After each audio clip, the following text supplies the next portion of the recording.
ಈ ಒಂದು D K Shivakumar ಅವರ ಈ ಕಮಿಟ್ಮೆಂಟಿಗೋಸ್ಕರ ಸರ್ ಎಲ್ಲ ಕಡೆ ಪೂಜಾ ಪುನಸ್ಕಾರಗಳು ನಡೀತಾ ಇದೆ. ಡಿ ಕೆ ಶಿವಕುಮಾರ್ ಅವರು ಸಿಎಂ ಆಗಬೇಕು ಅಂತ ಬಹಳ ಪ್ರಮುಖವಾಗಿ ಇವತ್ತು ಖರ್ಗೆ ಮತ್ತು ರಾಹುಲ್ ಗಾಂಧಿ ಅವರು ಒಂದು ಫೈನಲ್ ತೀರ್ಮಾನ ಮಾಡ್ತಾರೆ ಅನ್ನೋಂಥದ್ದು ಚರ್ಚೆ ಆಗ್ತಾ ಇದೆ ಸರ್. ನನಗೆ ಇವತ್ತು ಪೂಜೆ ಮಾಡೋದು ಮುಖ್ಯ ಅಲ್ಲ.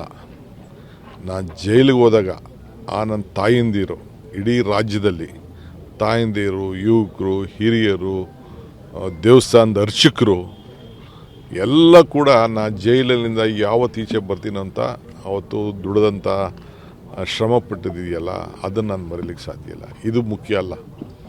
ಆಮೇಲೆ ನಾನು ಜೈಲಿಂದ ಈಚೆ ಬಂದಾಗ ಆ ಬಿ ಜೆ ಪಿ ಬಿಸಿಲಿ, ಆ ಬಿ ಜೆ ಪಿ ಸರ್ಕಾರದಲ್ಲಿ, ಇವತ್ತಿನ ಕಾಂಗ್ರೆಸ್ ಸರ್ಕಾರ ಇದೆ ಈ ರಾಜ್ಯದಲ್ಲಿ, ಅಷ್ಟಿದ್ರೂ ಕೂಡ ಪೊಲೀಸವರು ಥ್ರೆಟನ್ ಮಾಡಿದ್ರು.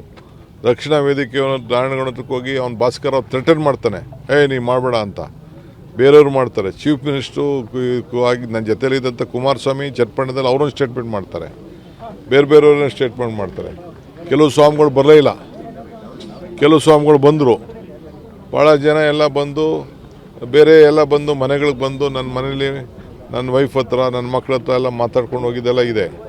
ಅವತ್ತೆಲ್ಲ ಪೂಜೆ ಮಾಡ್ಕೊಂಡು ಅರ್ಕೆ ಇನ್ನೂ ನಾನು ತೀರ್ಸೋಕ್ಕಾಗ್ತಾಯಿಲ್ಲ ಎಷ್ಟೋ ಅರ್ಕೆಗಳು. ಅವತ್ತು ಮುಖ್ಯ.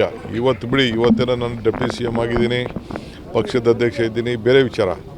ಆ ಕಷ್ಟ ಕಾಲದಲ್ಲಿ ಎಷ್ಟೋ ಜನ ಚಪ್ಪಲಿ ಹಾಕಿರಲಿಲ್ಲ. ನನಗೆ ಇವತ್ತು ನಂಗೆ ನೆನಪಿದೆ. ಕೆಲವರೆಲ್ಲ ಜೈಲ್ ಹತ್ರ ಬಂದು ನನ್ನ ಕಾಯ್ಕೊಂಡು ನಿಂತ್ಕೊಳ್ಳೋರು, ನಾನು ಹೊರಗಡೆ ಬರಬೇಕಾದ್ರೆ ಇ ಡಿ ಆಫೀಸ್ ಹತ್ರ ಬಂದು ಕಾಯ್ಕೊಂಡಿರೋರು, ಇ ಕೋರ್ಟ್ ಹತ್ರ ಬಂದು ಕಾಯ್ಕೊಂಡು ಕೂತಿರೋರು, ಚಪ್ಪಲಿನೇ ಅವ್ರದ್ದಿರಲಿಲ್ಲ. ಅಂಥವರೆಲ್ಲ ಡೆಲ್ಲಿಗೆ ಫ್ಲೈಟಲ್ಲಿ ಬಂದು ನನ್ನ ಮುಖ ತೋರಿಸ್ಬೇಕು ಅಂತ ನನಗೆ ಆತ್ಮಧೈರ್ಯ ಕೊಟ್ಟರಲ್ಲ, ಅದು ದೊಡ್ಡದು ಸರ್. ಇವತ್ತೊಂದು ಫೈನಲ್ ಆಗುತ್ತೆ ಏನೇ ಫೈನಲ್ ಆಗುತ್ತೆ ಅದು ನನಗೆ ಗೊತ್ತಿಲ್ಲಪ್ಪ.